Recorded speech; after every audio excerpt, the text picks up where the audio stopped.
Good evening.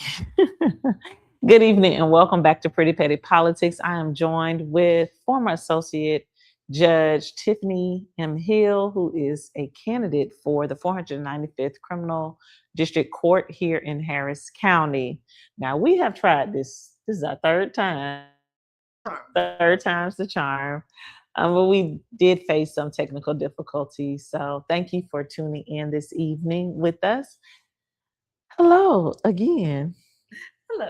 Okay. Happy to be here too. So, we were talking about your first time voting, pretty petty politics. We always want to know about that first time you went to the polls as a voter, not just as a kid going. I think you said the year was 2004. 2004. So this is Bush running for re-election Okay. against John Kerry now at the Mhm. time. We were already going down the slope. You had the war, the lawsuit of Bush v. Gore. Still think the Supreme Court got that wrong, but that's another story. But anywho, we wanted so bad to get him out of office, so we knew it was important to vote. And as I mentioned earlier, the organization had came to TSU. I wish I could remember because shout out to them, but thankfully got me registered in Harris County. I was originally from Austin. So it's actually, I wasn't registered to vote in Austin. So that was my first time getting registered to vote. I was in Harris County, then didn't really know much about local elections. But during that time, we still had, so it was a lot of information that I got about some of the people that were on the ballot messed up with what I knew. And so then I felt comfortable then doing a straight ticket ballot. Okay. Yeah. So, and thankfully, TSC, so we had to vote. Can't remember the schools off of Southmore and Mhm. Tier Western. And they actually brought buses to the school because I lived in the dorms at the time. They Mhm. brought buses to the school to take us to go vote. So, yes. That's Went my TSU. awesome. That's awesome. So here we are. You are running for Harris County Criminal Court for the 495th District. Tell us, what is the 495th District Court? I'm glad you asked because a lot of people don't realize that this is a very brand new court. The legislator approved 6 new felony courts for Harris County to have. Mhm. And so 3 were on your ballot last year that we voted for, and the following 3 are on this year's ballot. So the 495th is a newly created court, and we have to create more courts because we have a growing population. There's still crime that happens, but instead of it falling on the then 23 courts, now it's spread it out a little bit more evenly. So there's not such a huge backlog like we had from Harvey and COVID. Yeah. So newly created court, and we hear all felony cases. So anything from our lowest level felony, a stage up felony, all the way up to the highest of capital murders. Mhm. Hear all those type of cases. And because it's a new court, so that it doesn't remain vacant until the next election, our governor has appointed a Republican that is now sitting at that bench. Okay. And so you are. Yes, well, she's appointed. Oh, So we're now running she's for seeking election, seeking So election. whoever wins, hopefully me, will be the first person elected to that bench. Okay. So is this a special election during the primary, this race, or both of you have primaries right now? And whichever you, both of you On the ballot in November. on the ballot for November. That's what I was getting Exactly. to. Okay. So you all will face each other in November. Yes, that's correct. Okay. So tell us about you. I know you mentioned earlier that you were from Austin originally. So you've been here in Houston for over 20 years. I have a second home, mostly my home now. Been here over half my life, but originally from Austin. I knew I wanted to go to law school. At a very young age. I had the privilege of Johnny Cochran coming to speak at one of our after school programs, and it was shortly after the O.J. Simpson trial. Well, not shortly, but a couple of years after that. And he told us about what made him want to become a lawyer. Because at first I thought I wanted to be a veterinarian. So my dog had puppies, and I was like, yeah, that's not a job for me. So he comes, he speaks to us, and he has some very humble beginnings. And I was like, you know what, a lawyer, that's something I could possibly do, even though I didn't know any lawyers, but kind of just stuck with it. Got on a debate team when I was in middle school. In high school, I was fortunate enough to, I only had a couple more classes to graduate. So my mornings, I would intern with a lawyer. Mm-hmm. And that lawyer, intern, and that's paper days. So I'm Yeah. filing papers, getting the files prepared. But his runner, the person that would go to court for him, would sneak me out and take me to court with him sometimes. So because of the relationships that I built with one of the judges, Judge Breland, she let me intern with her my spring semester of my high school senior year. And then we were at, I think it was a naming ceremony probably, but we were in a civil building, Mm-hmm. and also it's named after Heman Sweat. And they Okay. had a placard of his life story and everything that happened. And when I found out that's how TSC got created, like that's the school I gotta go to. That's the school you got to go to. So, and then my logic at the time, not knowing any better, like, hey, if I go to law school, they have to accept. If I go to the undergrad, they have to accept me for law school, right? So TSC was a no-brainer. That's where I decided to go for undergrad. Went there for undergrad, majored in political science, went straight through, went to law school, passed the bar on the first.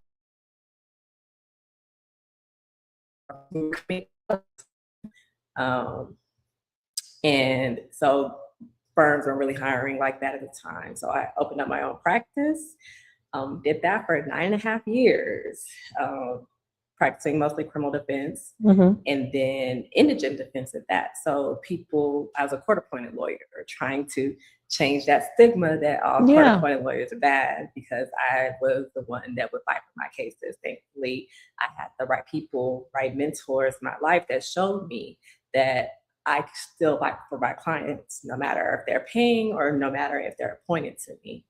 So did that for 9.5 years, and then I was they had posted, the criminal judges had posted the application for the associate judge position, and I didn't think I was gonna get it, but I applied. You got it. Yeah.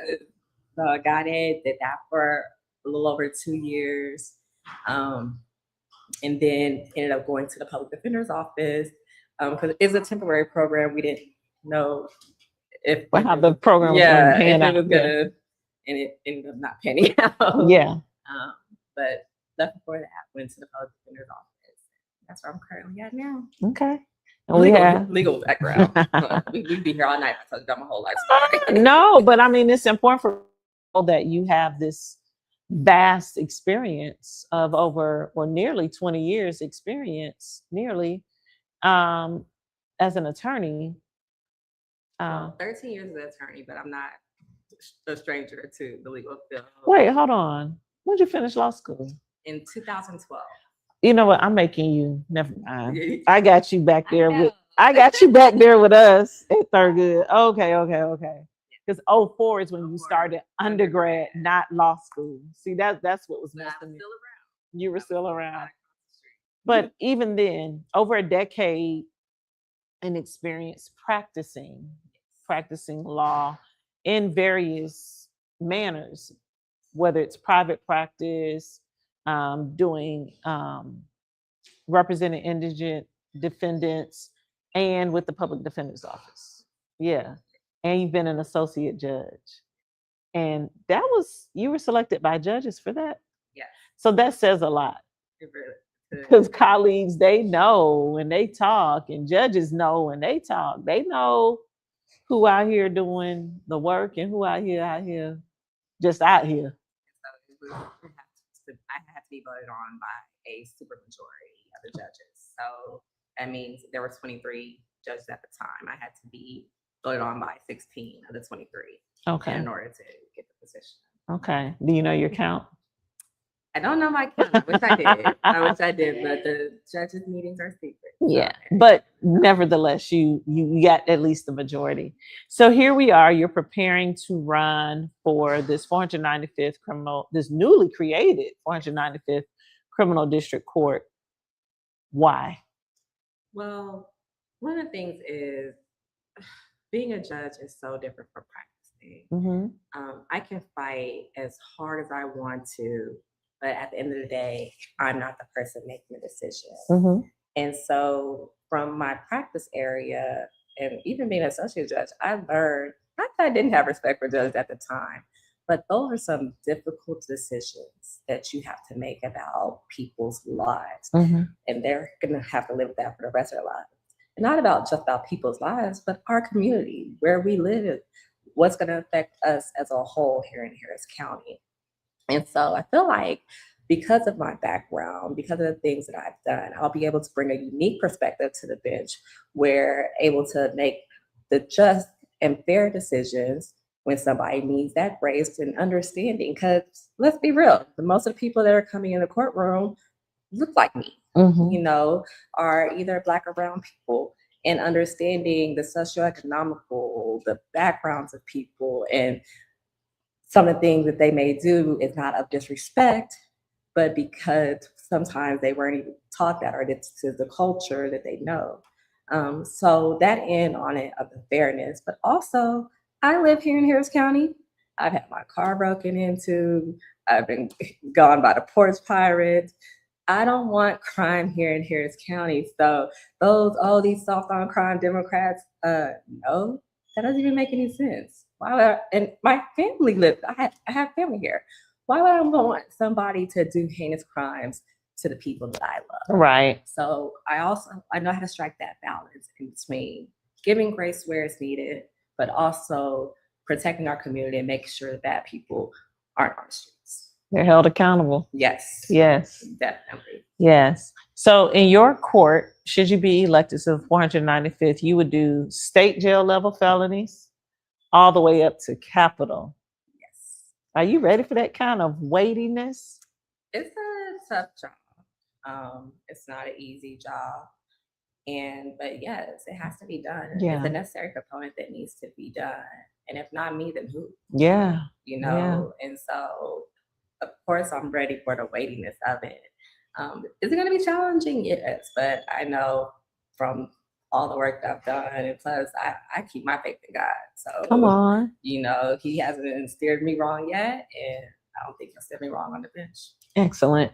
So with your experience, have you had to represent someone facing capital murder? So not as a what we call first chair. So Okay. I haven't represented anybody where I'm the primary attorney, but I have been on second chair cases where someone has been charged with capital murder.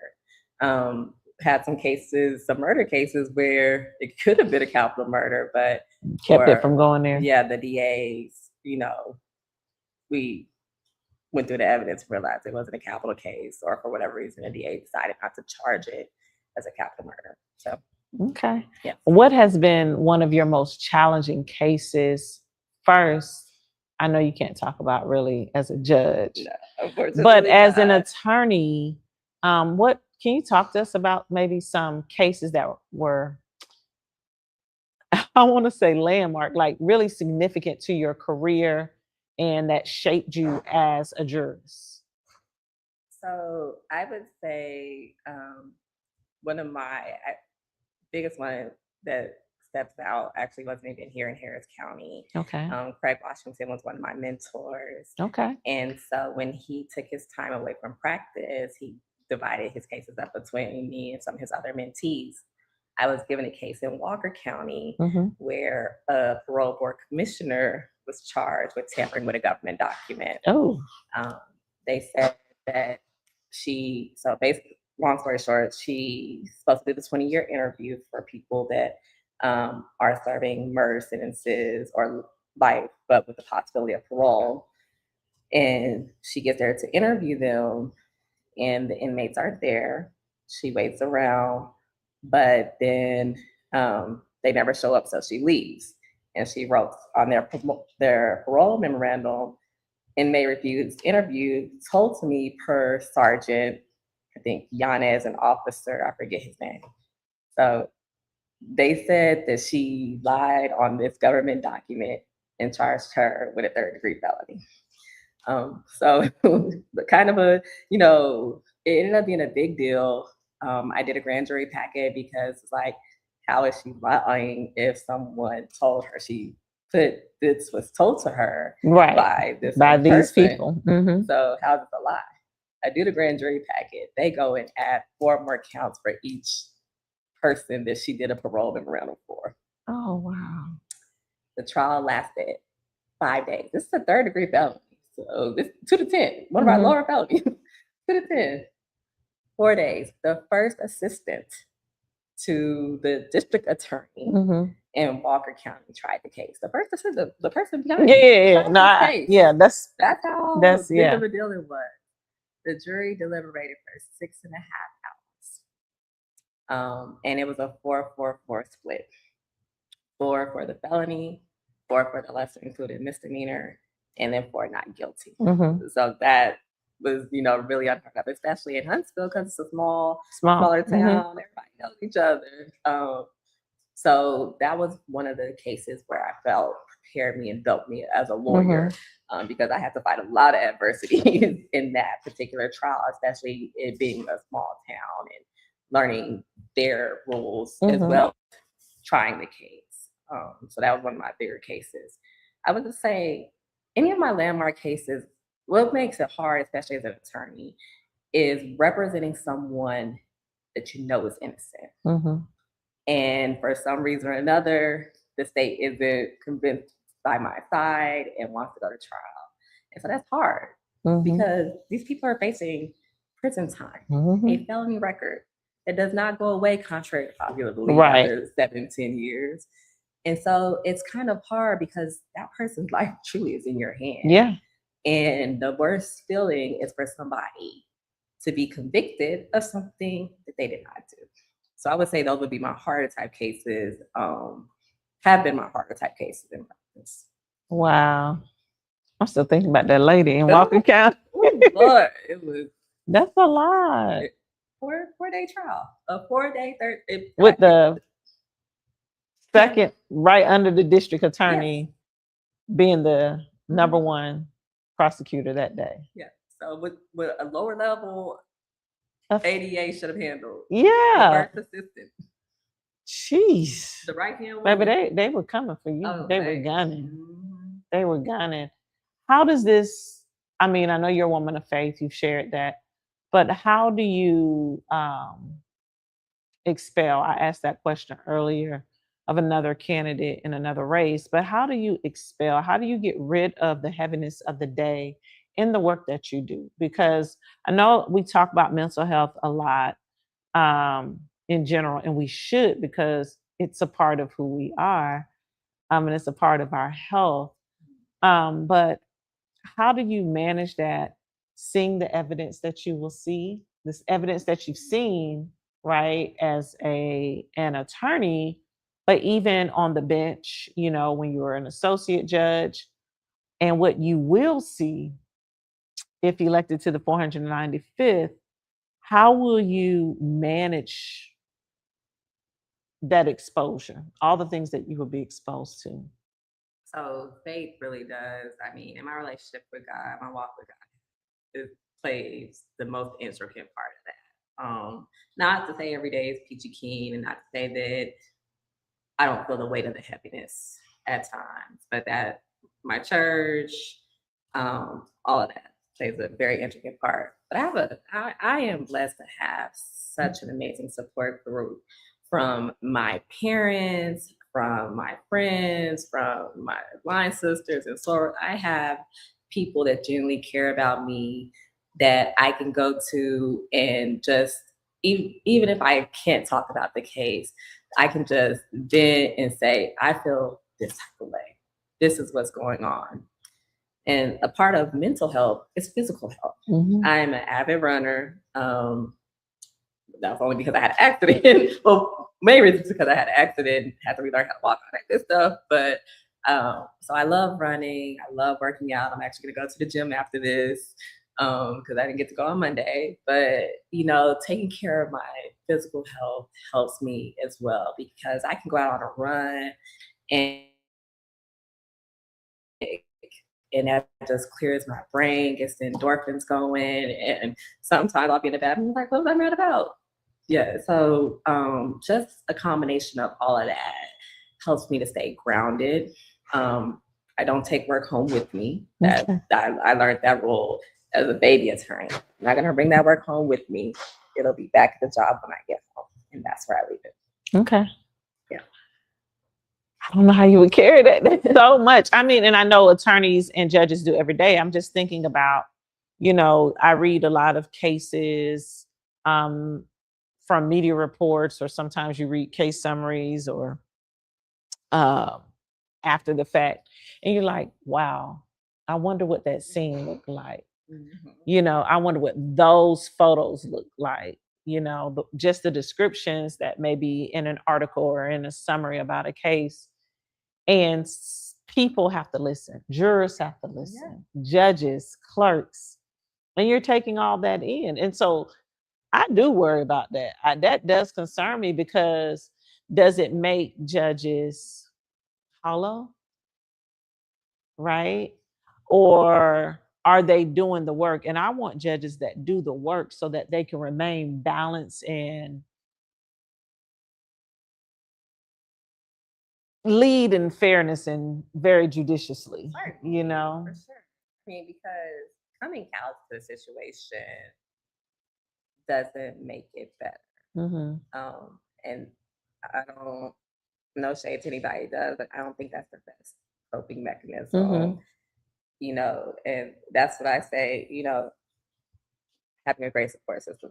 I saw the worst photos today and I do not feel okay. Like, even though I can't go into detail, I can share that with my support group, and, it's gonna be okay, because even thing or stuff that happened with children. I have a 8-year-old niece that I love to death, and Yes.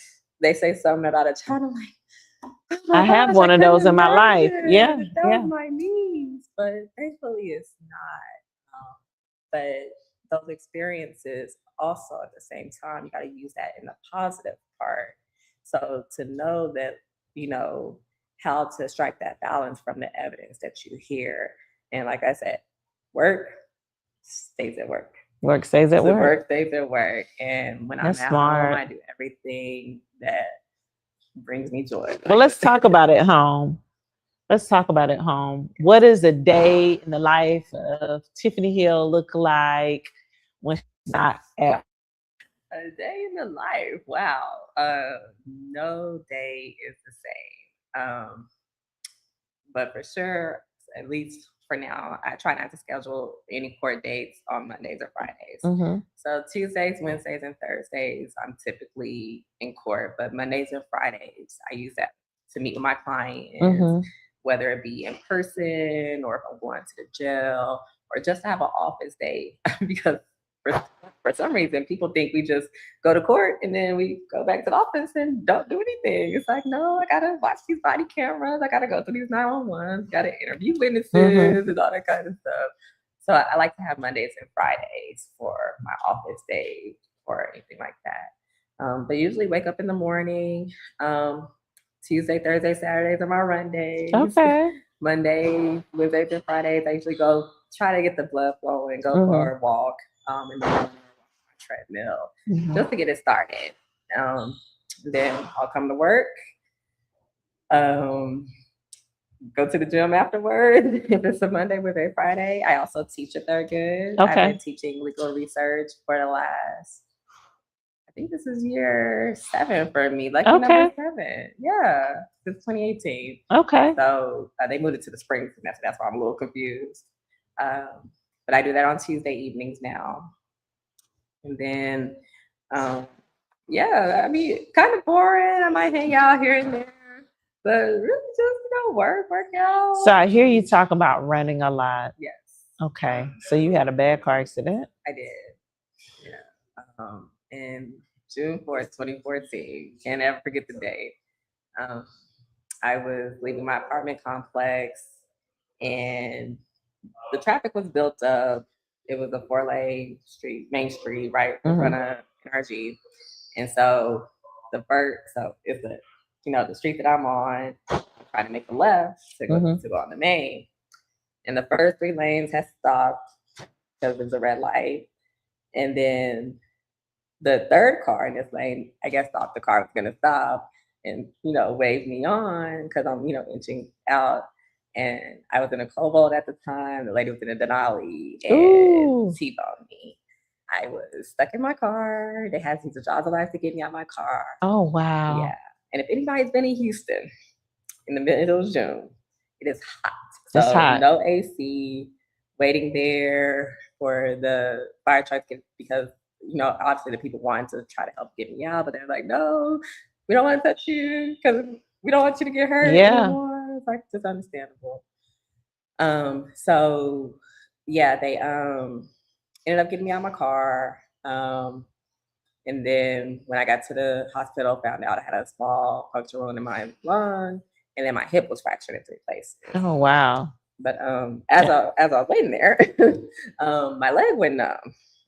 And so it freaked me out. I was so scared because I was like, Lord, please don't let them have to amputate my leg or don't let me be paralyzed. I'd never felt anything like that before. And so like, almost like a deathbed, and like, Lord, if you let me make it through this, I won't complain about running. I'll join Black Girls Run. I was like, I'll do it all. So don't let me lose my leg. I'm only 28. Yeah. And so they didn't have to, obviously. So I made good on my promise and joined Black Girls Run in March of 2015. Okay. Yeah, so that's kind of how I got into running. So you're a runner now. Yeah. And each time you run, that's your testimony. Oh, yes. Yes, indeed. Yeah. Yes, indeed.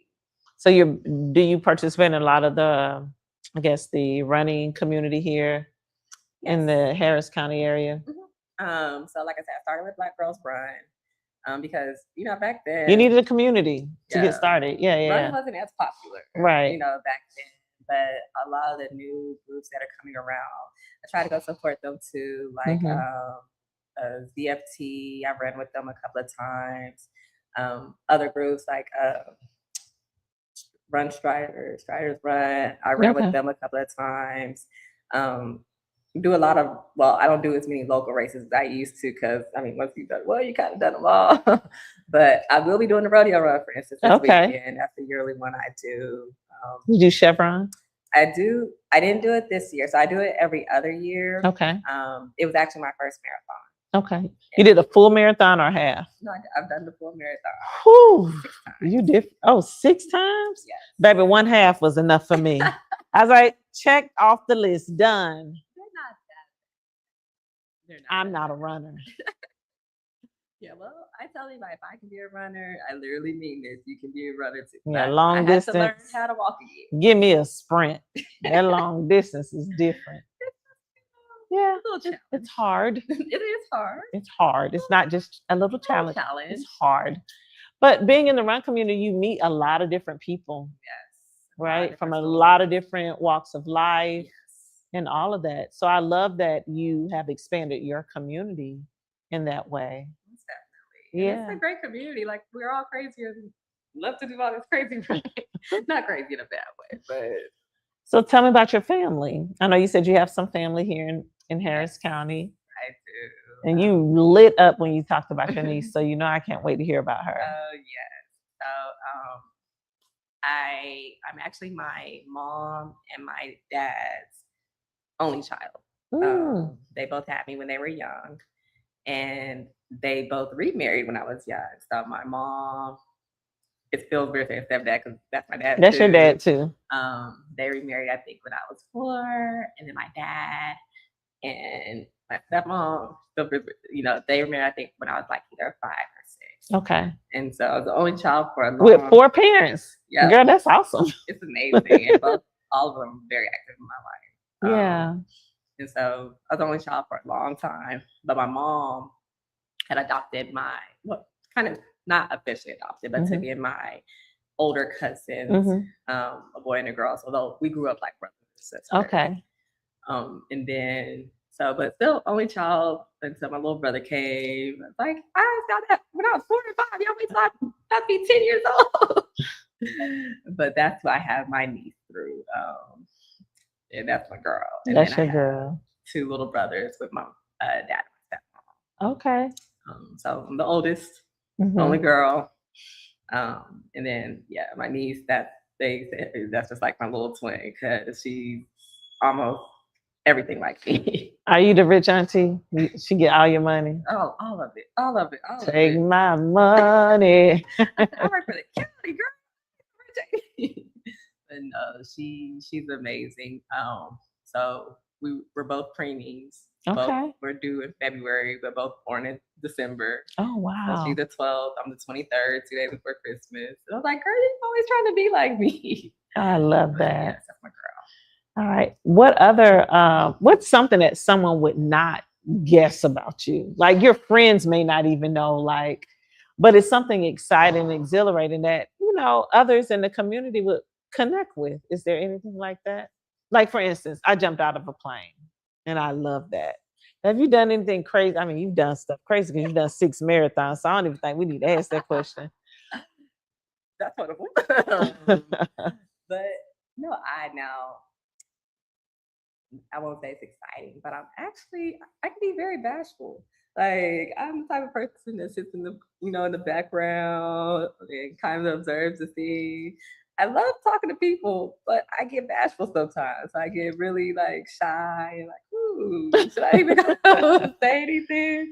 So if you see me talking to you, I didn't have a whole conversation with myself. Like, just go do it. Oh. You can do that. You have to walk yourself through it. Yeah. Yeah. Yeah. And there will be some people, it'll be their first time in your court Yeah. walking themselves through it. It'll be their first, I finally got a capital trial. This is my first murder case, and they might be listening right now. They might be a student at U of H Law or what is it, South Texas, of course, Thurgood, and, they'll understand that it's okay. It's safe. Your courtroom is a safe space. Definitely a safe space. And that's one thing I like about teaching is because, in a sense, not only am I teaching them, I teach legal research, not only am I teaching them, but hopefully shaping our next generation of lawyers because we shouldn't be out here at 70 or 80 still trying to practice law. Like, we need to pass it on, like mentor. Don't get me started with passing the torch now. I've been on a road with this passing the torch. We need to, just like we train up a child. Train up a child only means training up your kids. We train up everyone, our village, our community, we train up our children, correct, so that they can know.